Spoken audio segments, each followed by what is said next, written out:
सानिया बल्दिया factory में मुल्जिमान की अपीलों पर सिंध हाई कोर्ट ने फैसला सुना दिया है और अदालत ने अब्दुल-रहमान भोला और जुबैर शरिया की सजाए मौत के खिलाफ अपीलें मुस्तरद कर दी हैं। मुल्जिमान की फांसी की सजा बरकरार रखने का हुक्म दिया है। आपको अपडेट कर रहे हैं इस अहम खबर से कि सानिया बल्दिया फैक्ट्री में मुल्जिमान की अपीलों पर सिंध हाई कोर्ट ने सुना दिया है फैसला और अदालत ने अब्दुल-रहमान भोला और जुबैर शरिया की सजाए मौत के खिलाफ अपीलें मुस्तरद कर दी। बात करते हैं डॉन न्यूज़ के नुमाइंदे शफी बलूच से। शफी, अपडेट कीजिएगा।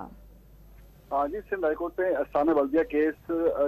में जो है वो सजाओं के खिलाफ दोनों अपीलें मुस्तरद कर दी है। अदालत ने मुल्जिमान की सजा के खिलाफ अपीलों पर फैसला सुना दिया है। अदालत ने रहमान बोला जो है वो समेत दीगर मुल्जिमान की जो अपीलें मुस्तरद कर दी है और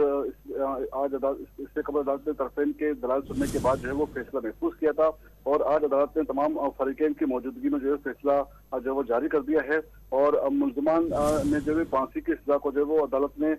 जो है वो सिंध हाईकोर्ट में चैलेंज किया गया। अदालत ने जो है वो अपील मुस्तरद कर दी और अदालत ने उम्र कैद पाने वाले 4 मुल्जिमान की अपीलें भी आज जो है वो मंजूर कर ली है। अदालत ने रऊफ सिद्दीकी और दीगर की बरियत के खिलाफ सरकार की अपीलें भी जो है मुस्तरद कर दी है और फरीकैन के दलाल सुनने के बाद 29 अगस्त को अदालत ने जो है फैसला महफूज किया था, जबकि इससे कबल इंसदाद की अदालत ने 2020 में 2 मुल्जिमान को जो है वो सजा मौत और 4 को उम्र कैद की सजा सुनाई थी और अदालत ने उनके साबिक सेक्टर इंचार्ज अब्दुल-रहमान भोला और जुबैर शरिया को जो है सजा मौत सुनाई थी और अदालत ने फैक्ट्री मुलाजिम जो है वो शाहरुख, फजल, अरशद महमूद और अली मोहम्मद को जो है उम्र कैद की सजा सुनाई थी। अदालत ने मुल्जिमान इंटरिम रऊफ सिद्दीकी, अब्दुल सत्तार इकबाल, अदीब खानम और उमर हसन को जो है अदम शवाहिद पर जो है वो अदालत ने बरी किया था और सजा याफ्ता मुल्जिमान ने जो है सजाओं के जो बरी होने वाले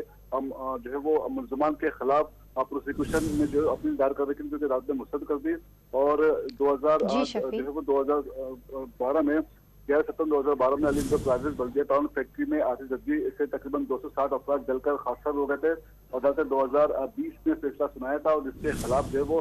2 अपीलें सिंध हाईकोर्ट में दायर की गई थी और आज अदालत ने जो है वो तरफेन की मौजूदगी में इन अपीलों पर फैसला सुना दिया है। जी, बहुत शुक्रिया आपका शफी बलूच।